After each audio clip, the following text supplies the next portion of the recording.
Hello, everyone, and welcome. Thank you for joining us for today's webinar.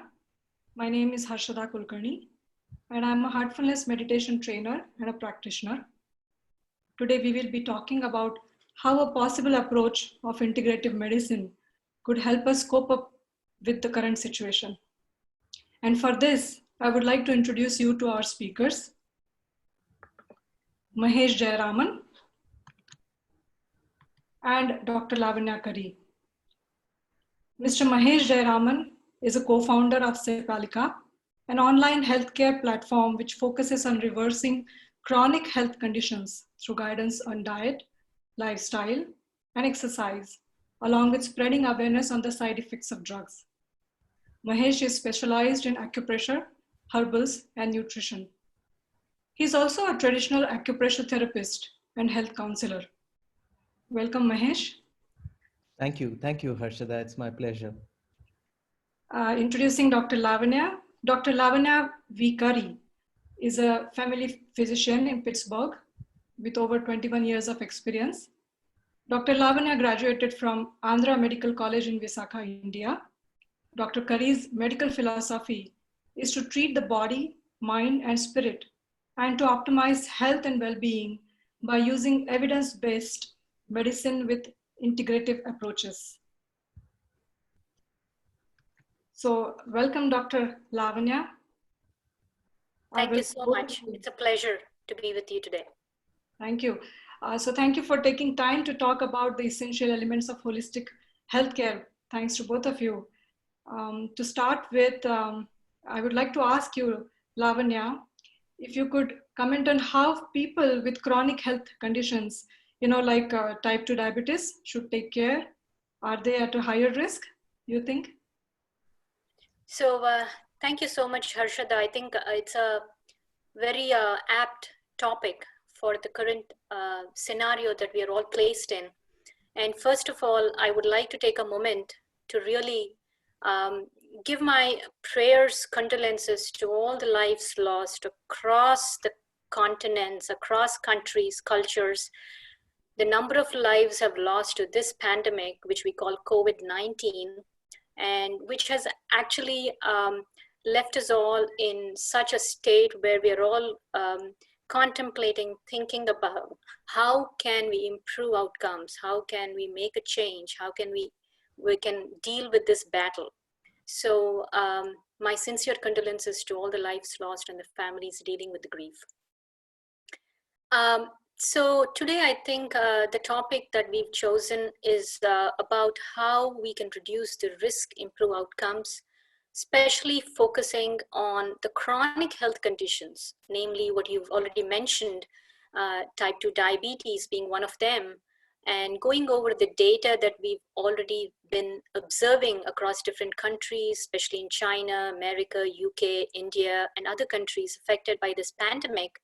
We've realized that there are some high-risk conditions which are predisposing poorer health outcomes when somebody has this infection.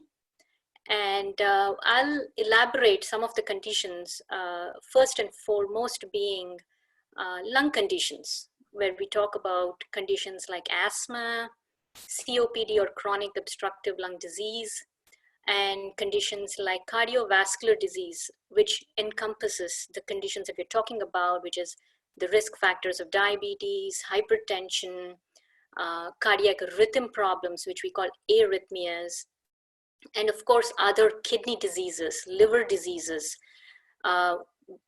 complicated diseases, which we group them under as immunocompromised conditions. There's a huge umbrella, which could be something like rheumatoid arthritis, something like cancers, all cancers undergoing treatments. They're all immunocompromised conditions.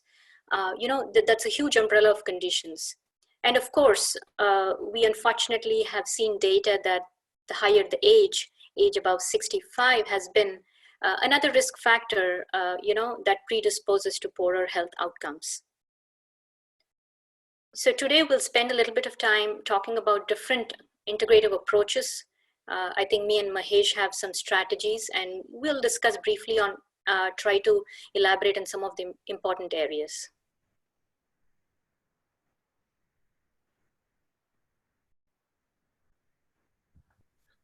I'm sorry, I thought I was speaking, it was on mute. So thank you for sharing this, Lavanya. Mahesh, do you have any thoughts on this? Absolutely. I think it's crucial that we indeed acknowledge what Dr. Lavanya said. And in addition to what she said in terms of solidarity and our compassion and our thoughts with everybody who is suffering because of COVID, along with people who have lost lives and so on, a huge salute out to all the health workers, to all the doctors, to the nurses, to the policemen, to all of the people who are on the front line, literally putting their lives at risk, and helping us through this whole pandemic.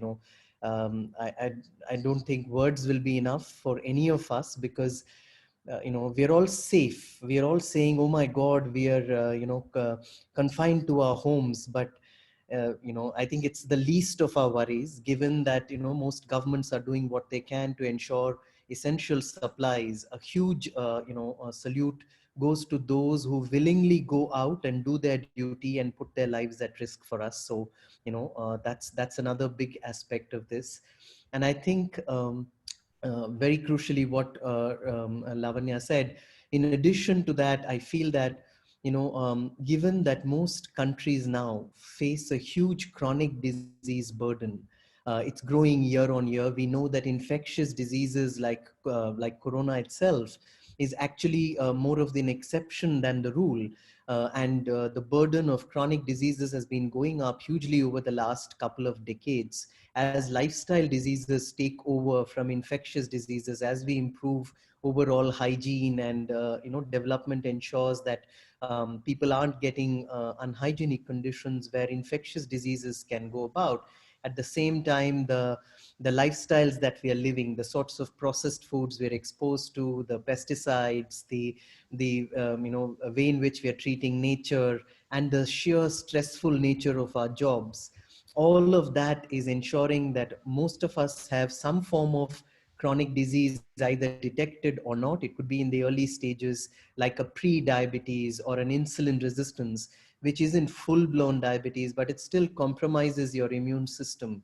So it is crucial for all of us, even those of us who are at home, to understand that shoring up our immunity of, looking at some of the evidence-based techniques that are available to ensure that we reduce the overall burden of inflammation from chronic diseases, so that we are in a better shape to eventually fight any sort of infection that comes our way. That's a crucial point to bear in mind.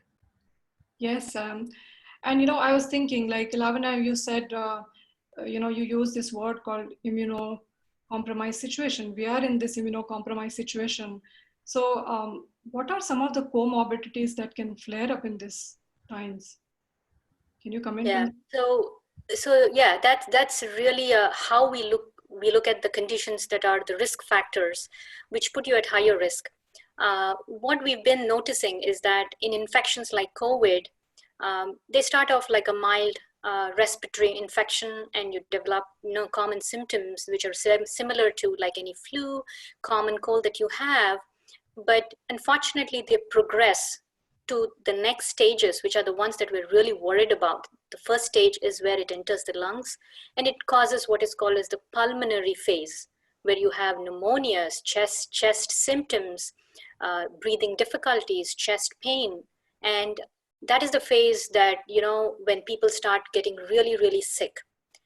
But the third phase is where we are seeing that this pandemic, the impact of this pandemic causing such poor outcomes, is called the immune related phase, to put it simply, where we call it the immune storm or the cytokine storm, where the immune mediators, they progress so rapidly, overwhelming the body's natural healing capacity. And that is where we are requiring all the supports that you're talking about: ICUs, ventilators, dialysis, heart support, all of these things that we are seeing as complications for these people admitted. And we call this the dysregulated inflammation or hyperinflammatory response, to put it in a simpler way. And on a similar pattern for chronic disease that we've been observing for the past few decades, something like diabetes, something like cancer, something like rheumatoid arthritis, all the inflammatory conditions, we notice that inflammation is the pathophysiological process which underlies the whole spectrum, where yes, we need a good immune response to fight off infections. That's like a good police, security system for the body. On the other hand, when it becomes over and beyond what is needed, excess, not needed, the body does not have the ability to cope with the hyper state, that is when we call it immune system out of balance, dysregulation, hyperimmune states. And in chronic diseases, that is what we are trying to deal with. We are looking at ways, lifestyle changes to reduce this hyperinflammation or balance this immune response out. And that is where Mahesh nicely put in all the factors in the environment that are impacting this immune response. Our bodies have the tremendous potential to heal from within. We actually don't need anything from outside. Unfortunately, we have so many triggers that are disturbing this ability, disturbing this balance, reducing our ability to heal. And when we talk about lifestyle changes, that's exactly what we're talking about. Let's remove these triggers. Let's clean up our environment. Let's clean up our lifestyle to just allow our body to heal from within.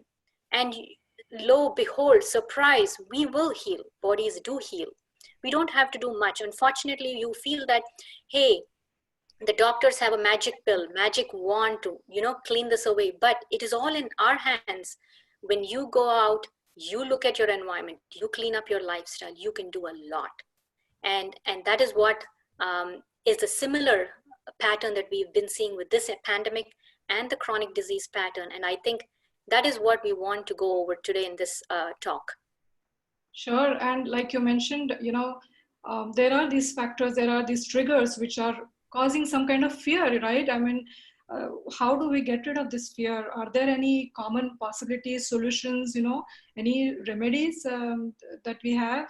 Mahesh, would you like to comment anything about it? Sure. I mean, I think, though I'll just keep it very brief and hand it back to Lavanya, because you guys are the experts when it comes to heartfulness. And I believe that any technique that empowers you to handle fears in the right way. Some fears are well-founded. Some fears are simply coming from the fact that, our normal life is disrupted so much and it's so much out of balance. So having that inner balance is the best way to actually both handle the fear and to reduce the overall inflammatory load. So Lavanya, over to you, because you've done a lot of work in looking closely at this. True, Mahesh, I agree. So when we talk about fear, fear is normal. I mean, that's a natural protective response that we are equipped with, all humanity, all life actually. So when you are scared, you do things to help you recover from whatever danger that you're placed in. And that's a protective mechanism. Unfortunately, when you have this fear going to such an extent, that is actually paralyzing your capacity to deal with the situation. And that's what we're talking about, that fear that takes you to such an extreme, causing issues, right? And the techniques that we call as stress management, stress relaxation, this is the umbrella. This is all what we are trying to deal with, not allowing our fears to take over our capacity to heal, capacity to deal with the dangerous situations that you're replaced in. And that is where I strongly believe, and this is a discussion I have with almost every patient that I come across with. I tell them that, hey, bad stress, not good. We want to develop techniques to deal with it, be it relaxation, be it meditation, be it some form of physical activity, maybe it's reading books for you. Maybe it is going to take out a walk in the nature for you. Maybe it is being around pets. Some people love pets. Maybe that relaxes you. Something that resonates with you. You don't have to just follow a regimen that I have to do this. Whatever you feel that relaxes you and allows you not to develop that fear going to such an extent where it gets you out of balance. So here, I think for me, my background, I would say I'm a little biased because I've had so many benefits from what we call the heartfulness method of relaxation and meditation. And I explain this. I give this technique out to my patients. I go over the principles of these techniques. And there are a lot of techniques out there that you can all experiment with and see what fits. We are not all the same. We all like different variations. Absolutely. But I would definitely recommend, because that is the one thing that will actually bring in tune to your inner self. And that will help you reflect. That will help you introspect and figure out, hey, where am I? What do I need to do? What are the tools available out there? And that is the crucial part for you to be able to pick up different tools out there that we are going to talk about, all the healthy diet, the supplements, the activity, all of that stuff. But first of all, you need to be in tune with yourself, in balance, to be able to say, okay, this is what I don't have, this is what I need, and this is what I'm going to do, and be able to do it, right? And that's where stress relaxation, meditation, all these tools come in place. That's an excellent point, Lavanya. Even as you were saying it, I was thinking that indeed should be the starting point for everybody. Whether it's a pranayam that the yoga teacher teaches them, or it's some other way of centering, or like you said, something as simple as reading books or being with a pet. The idea is that an inflamed body is an irritated body. It's not making the right decisions, right? Your body, when you have chronic disease, is already in a state where it's always slightly at a half alert. It's always running in an inflamed state. So the first thing is to douse the flames at least at your center, so that then you're able to take a proper stock of what you can and you can't do. All right, fine, we don't have access to X, Y, or Z healthcare immediately, but is there something that we can do that begins with our diet? What are we putting into our bodies every day that's inflaming us? Can we just begin by having the right kind of green, healthy vegetables that we have access to? Are we making sure that we get a right balance of fats and proteins in our diet, in whatever that is available to us? Are we at least stopping, are we not eating, are we giving up processed foods? So it's very easy, since we're all cooped up at home and we're often working around the dining table. There's a bunch of stuff that we have kept right there. So how do you resist that temptation? Can you keep healthier stuff at that dining table, so that when you're reaching out for something, it isn't a namkeen or a fried thing that you actually get, but it's actually something healthier? So simple things that are right there and you have access to them. In order to even see them in front of you, you need that centering. You need to at least have a practice twice a day that puts you back in control, in the center. I think that's a great starting point, and maybe we can use that as the entry point to get into other aspects as well. Yes, so that I think leads me. I think just to break up the monotony of back and forth talking, I'll do a small technique based off of pranayama, which Mahesh really put in at the right time. It's a breathwork technique, and I promise you it won't take more than 2 minutes. And you can't complain, I don't have time, right? 2 minutes is something we can do. And this is something I teach my patients, my kids, my staff. And once you are comfortable with, nobody will even know that you're doing it. I mean, even if you're sitting in the midst of a group and you do the technique, nobody will even make it out. So I'll do it, I'll explain to you, and we can all try it out one time. And it's called 4-7-8. It's called a relaxation breath. I'm sure a lot of people have heard about it. When we call 4-7-8, we split it up into 3 parts. We do a count. Initially, you might have to do a finger count just to make sure you're on the right track. Once you get comfortable, you can count in your head and you will get used to the frequency. So when you count 4, you're taking in air through your nose, closing your mouth, filling up your chest and belly. Okay, so that's a slow inspiration.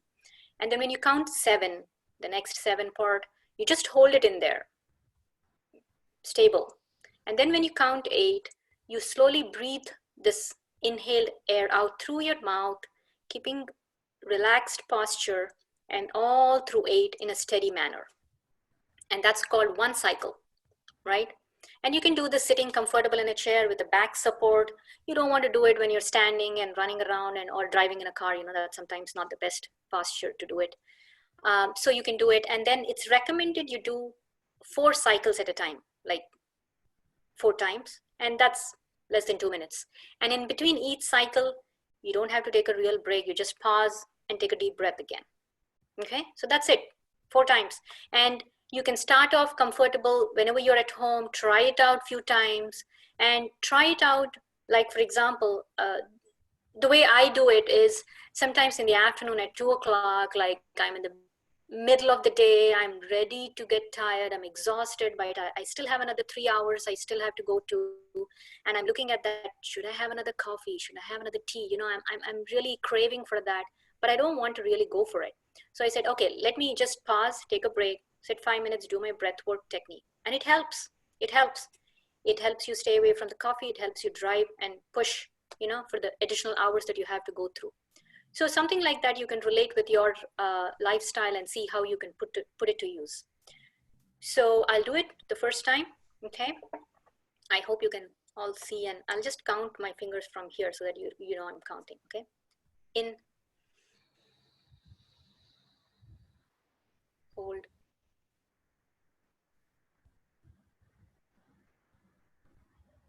out,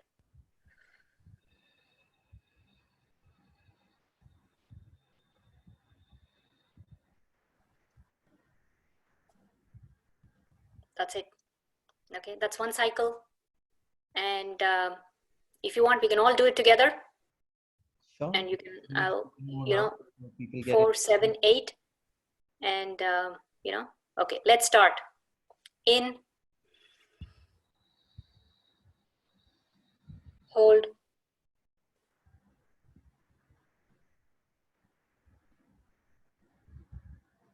out,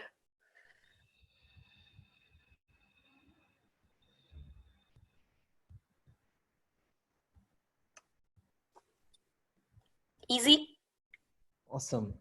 I think this is a fantastic technique. And Lavanya, since you mentioned that, you know, even in the introduction, it was stated it's important to have evidence-based techniques. I think this is one of those techniques that actually has quite a bit of evidence. Dr. Andrew Weil has been popularizing this for a while now.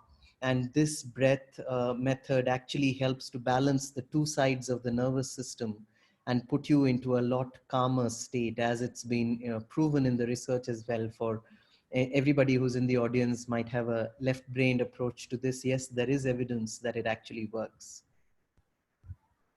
True. Great.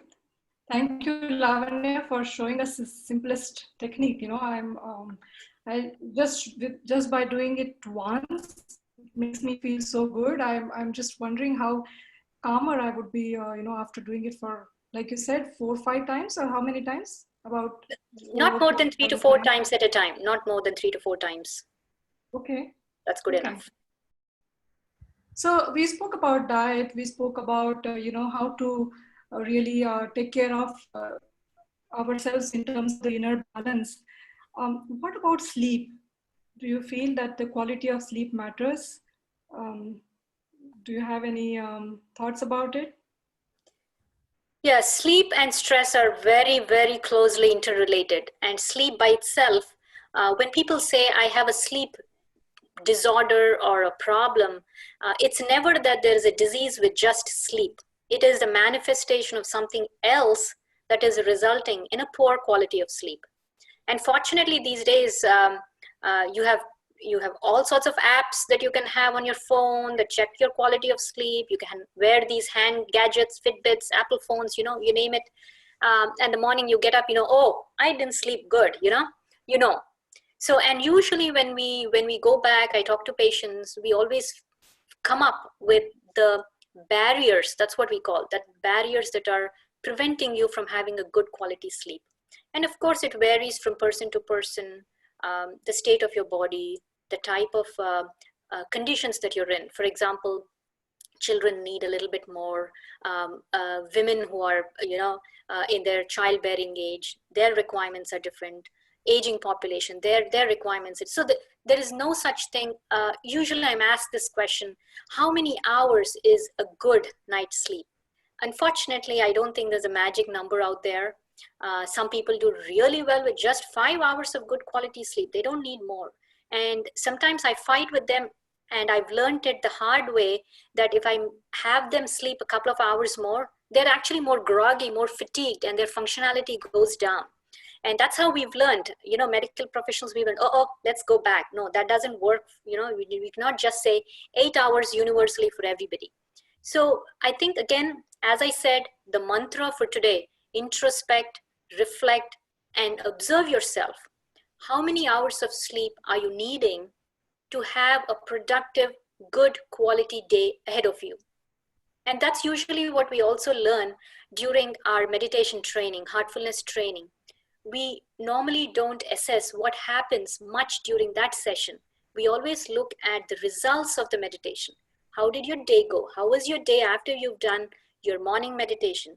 So that's how you learn how much sleep you need. So saying in chronic disease, a good quality sleep is really important to reduce the inflammation, reduce stress levels, reduce your functionality during the day, so that you can invest your energy in doing healthy things. And we all know, sometimes when we don't sleep well, the next day you wake up, you're tired, you're groggy, you're reaching out for comfort foods, you're reaching out for the additional cup of coffee, which you should not be taking. And sometimes it's difficult to control. And the easier way is to regulate your sleep, and probably that automatically corrects lots of the aftermath that you notice. And similarly, now you have all these distractions, I'll say, for the younger group, for the older group, with the internet, with the movies. I mean, we were just talking with Mahesh about the movies. Now you're in lockdown. What are you doing? You're watching so much screen. And what happens if you're up until 12 o'clock midnight and waking up, late? We have something what is called as a natural circadian rhythm, and which is closely interlinked to substances like melatonin, right? And the proper balance of these chemicals or substances is really important for regulation of that inflammatory response. And that is why we see in the evidence-based approaches, replacing that melatonin to replete the deficiency actually resets the balance. And there are times when we recommend these supplements for people who are suffering with, dysregulated sleep, melatonin imbalances, that actually improve outcomes in the chronic diseases that we're talking about, right? So stress and sleep, really important, very closely interrelated. And the most important thing is being in tune with yourself, relaxation, and stress management, right?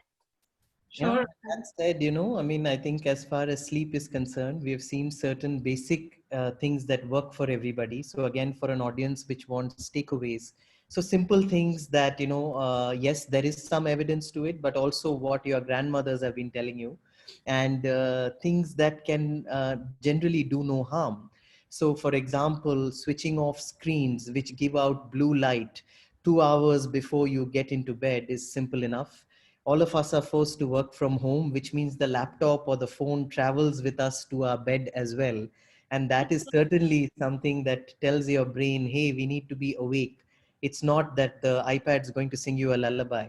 So, that is going to keep you awake. So the blue light tells the brain that it's still daytime. So it's still secreting different hormones. Melatonin, which is the hormone of sleep, does not even get secreted if the blue light continues to come in. And it's been shown in research that even having brief exposure, very brief exposure to a screen light, which has blue spectrum in it, can lead to melatonin being disrupted for a long period in the night.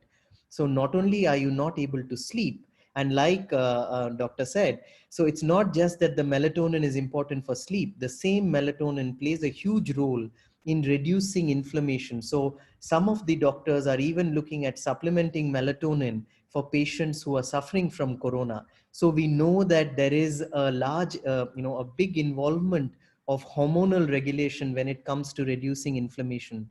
So, basic practices of hygiene, not having a meal too close to bed, certainly not midnight snacking, switching off your devices about 2 hours before sleeping, and even trying on a few things for size, because no one size fits all. But, I used to be told as a child, wash your feet thoroughly with hot water before you get into bed.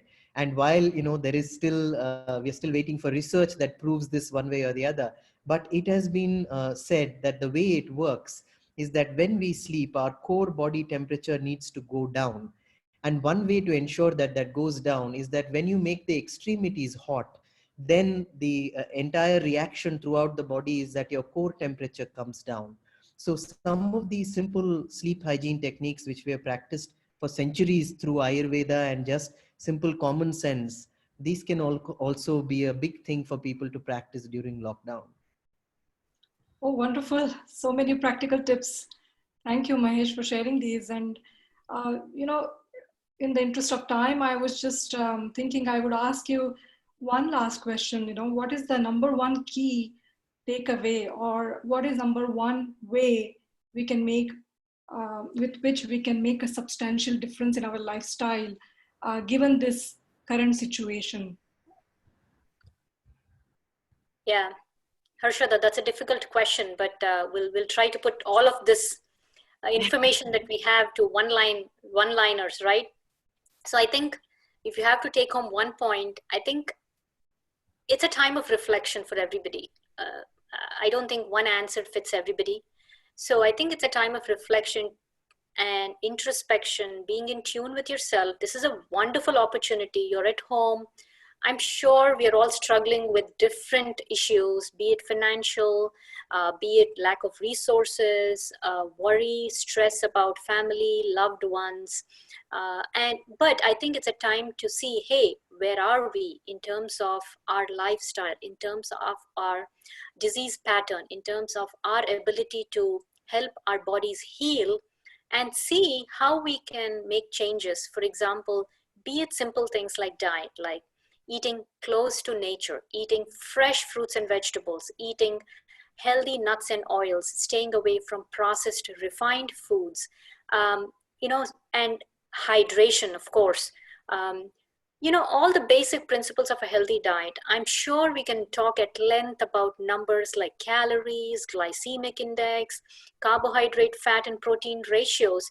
But overall, I think to summarize everything, just be in balance with yourself, be in balance with nature, follow the healthy principles. Yes, if you have a particular condition that needs more in-depth analysis of how you should be eating, yes, of course, reach out to people who are out there to help you out, your doctors, your healthcare coaches, or significant family members who have more knowledge than you and who can have a good broader perspective of what you should be doing.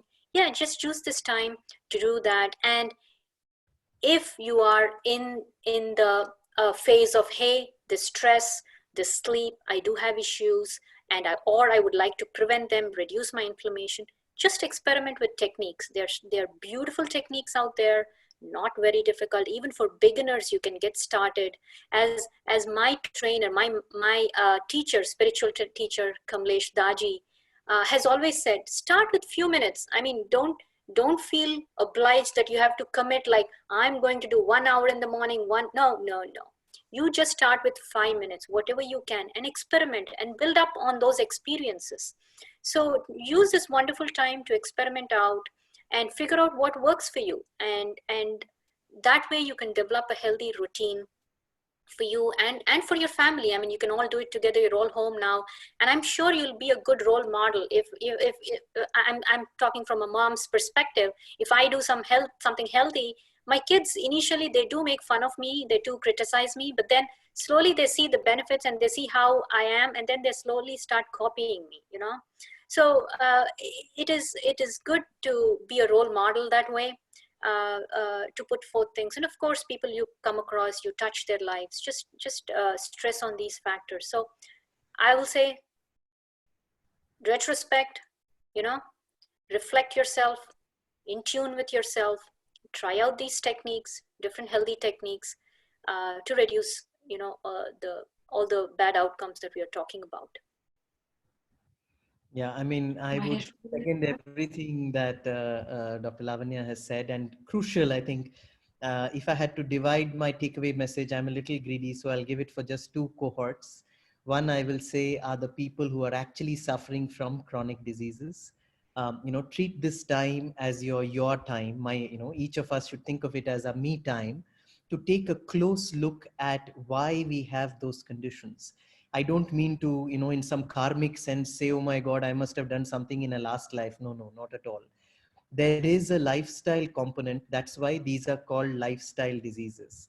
So it may be the right time to look a little bit at what lifestyle conditions are causing this. And more importantly, can you try a few techniques that can begin the process of helping you reverse whatever is reversible, right? So not something silly like going off your medications or something. Always never go off any important medications, especially during a time like this when we're all cloistered in our homes. Do not take matters into your own hands and say, I'm going to try this home remedy or that, just because WhatsApp groups are so active and somebody sends you a forward which says, you can have cumin seeds or methi powder and you can get off your metformin or your insulin. Please don't do anything drastic like that. That is, not needed at all. Nowadays, you have doctors like Dr. Lavanya who not only study metformin and insulin, but they study lifestyle and nutrition as well. India's, because I'm sitting in India and I'm speaking to a world audience, but still Indians often tell me, oh, no, your advice is all very good, but all those doctors are sitting in America. That's not true. The developed world is also beginning to get its share of functional medicine practitioners. You also have access to other alternate healthcare like Ayurveda and homeopathy. You can work with a team of doctors rather than just with one approach. All of that is possible, but please examine what you can contribute. You must have, there is unknowingly you're doing something to make your diabetes worse. Can you make that better? Can you stop that extra biscuit? Can you stop that extra piece of sweet? That is, one aspect which I would suggest for everybody with chronic disease. For everybody else, I would say there's a big, piece of wisdom, what Dr. Lavanya said, which I'm hugely appreciative of. No one size fits all. So don't think you're a bad person just because you saw somebody doing some intense meditation on some YouTube channel and you're not able to follow it. Just try things on for size, take baby sized bites. We're all human. We all come with our own shapes and sizes. So one size doesn't fit all. The breath meditation that doctor introduced us to is so practical and so beautiful. And it took barely like a minute. So that could be a great starting point. Maybe something else will suit somebody else, but just try. This is the time. We're not going to office, we're not rushing in a mad rush in the morning. This is the time to try a few simple health practices. So please try, and I'm sure we'll all come out of this a whole lot better, and life ahead will be much better for all of us. Thank you. Thank you so much, Mahesh and Lavanya, for sharing all these insightful tips.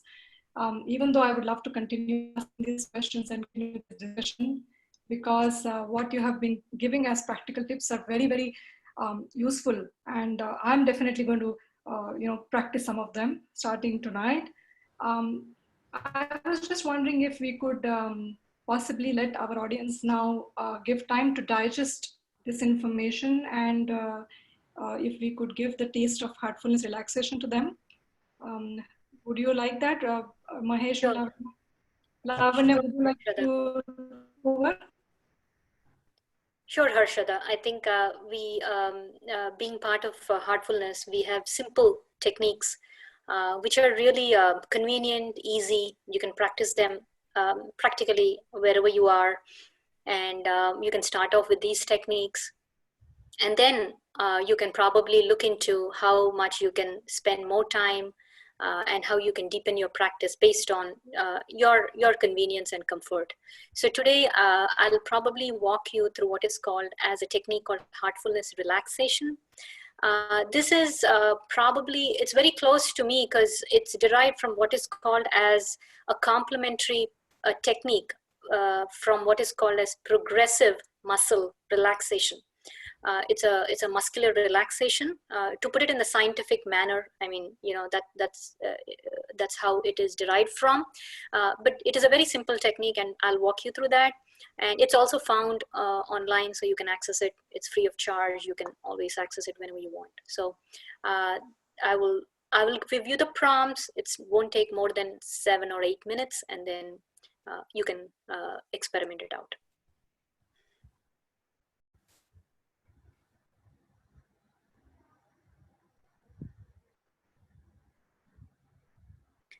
Please find a comfortable place. Settle down. Close your eyes, preferably, and observe your body in a sitting position, allowing yourself to relax.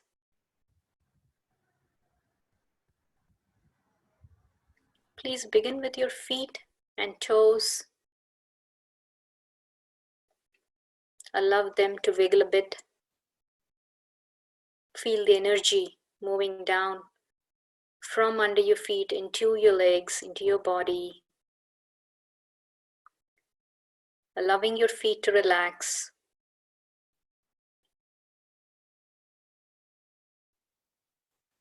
Feel the sensations in your lower legs, your calf muscles, moving up into your thighs. Allowing these areas to relax.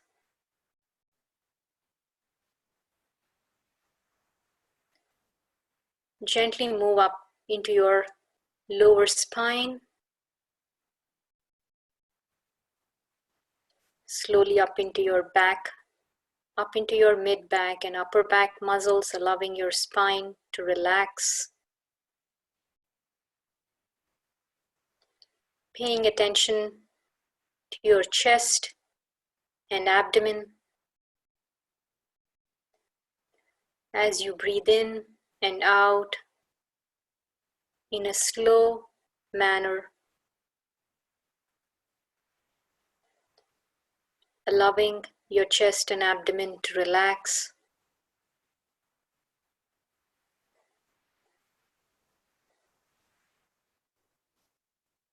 Bring your attention to your lower neck, your shoulders, allowing the muscles to melt, relaxing.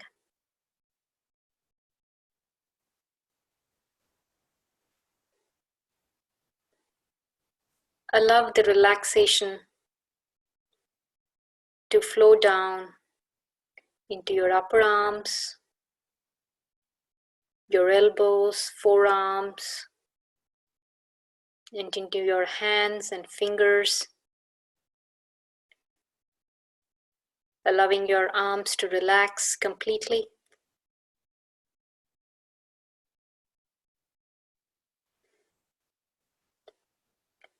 Bring your attention to your neck, supporting your head. Allow the neck muscles to relax. Watching your breath in a slow, steady manner. Moving over to your head, slowly down onto your face.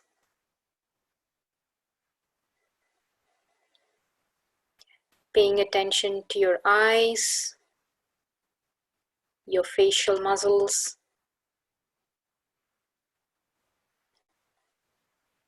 Allowing them to relax.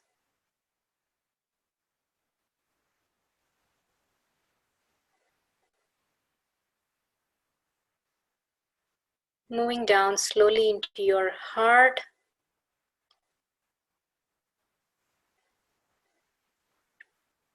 Observe this area.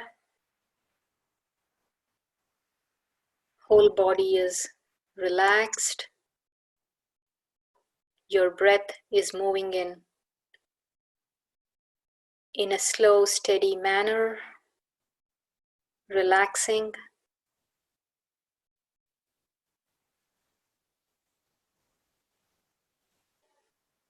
And try to stay here, paying attention to your heart, allowing your mind to relax, allowing your mind to rest on your heart.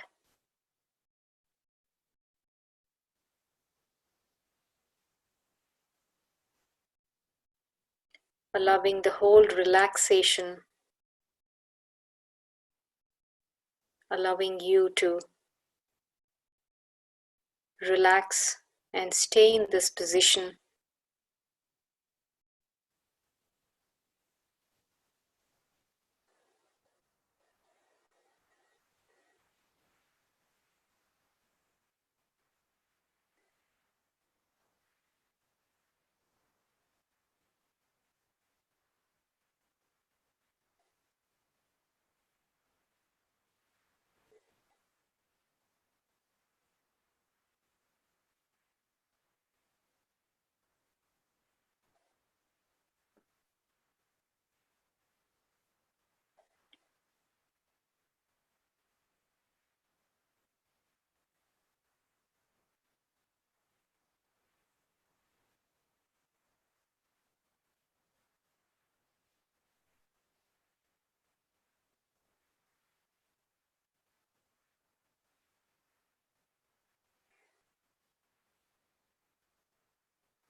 You can slowly bring your attention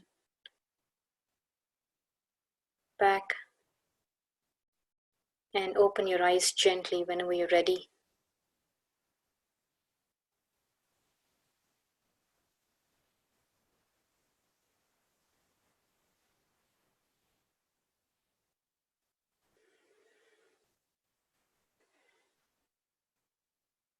Thank you for this Thank session. you all.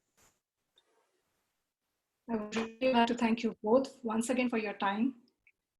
And thanks to everyone who is watching us today. We appreciate you being here. If you have any further queries and also would like to know more about wellness initiatives by Heartfulness Institute, do write to us. You could also stay in touch with us through these different channels. There's mobile app, there's our website, you could reach to our website, you could follow the masterclasses. And there is also a Heartfulness magazine. You could stay connected with Heartfulness through so many of these channels.